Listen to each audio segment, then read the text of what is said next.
उसके न केवल रोजगार मिलेगा बल्कि पोटेंशियल का रोजगार की यात्रा पे वो रहेगा और मरने के पहले अपने पोटेंशियल को हासिल कर पाएगा। सही है। अब तीसरे उसके तहत उसे जो है भोजन का मौलिक अधिकार मिलेगा।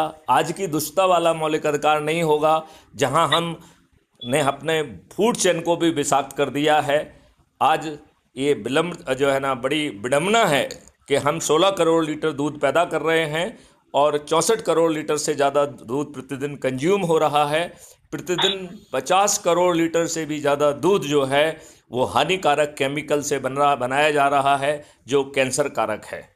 ढेर सारी औषधियाँ जो आपको बीमार बना के रख रही हैं, कैंसर पैदा कर रही हैं, वो आपको दिया जा रहा है और उन दवाइयों को आप लेने के लिए विवश हैं। आपके पेड़ों को काटा जा रहा है, आपके जो है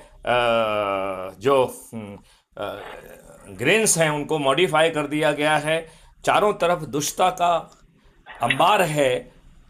अब इन सब चीज़ों के लिए यदि हम एक अच्छे भारत का संकल्प ले लें, और जब मैथिली शरण गुप्त ये भी कह रहे हैं कि हमें इस बात से कोई लेना देना नहीं है कि आप सज्जन हैं या दुर्जन हैं या अपराधी हैं, किसी पार्टी के आप अंधभक्त हैं, किसी पार्टियों के जो है आप दरी बिछाने में, शामियाना लगाने में, कुर्सियां लगाने में, पोस्टर लगाने में, नारे लगाने में, नारी है तो मोदी है तो संभव है जैसे नारे लगाने में यदि आपको आनंद आता है तो भी मैथिली शरण गुप्त को आप ग्राह्य हैं यदि आप अच्छे भारत का संकल्प ले सकते हैं।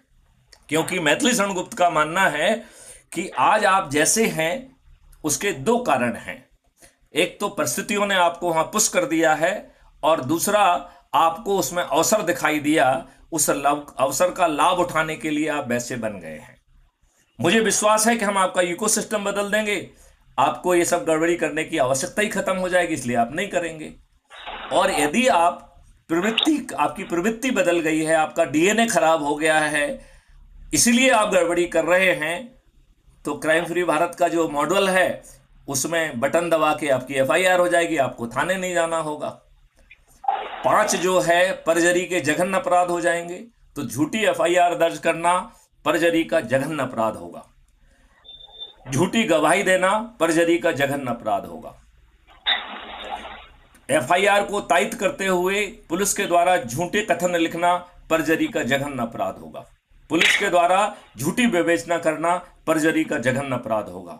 वकीलों के द्वारा लाखों लाख की फीस लेकर झूठी जरह करना परजरी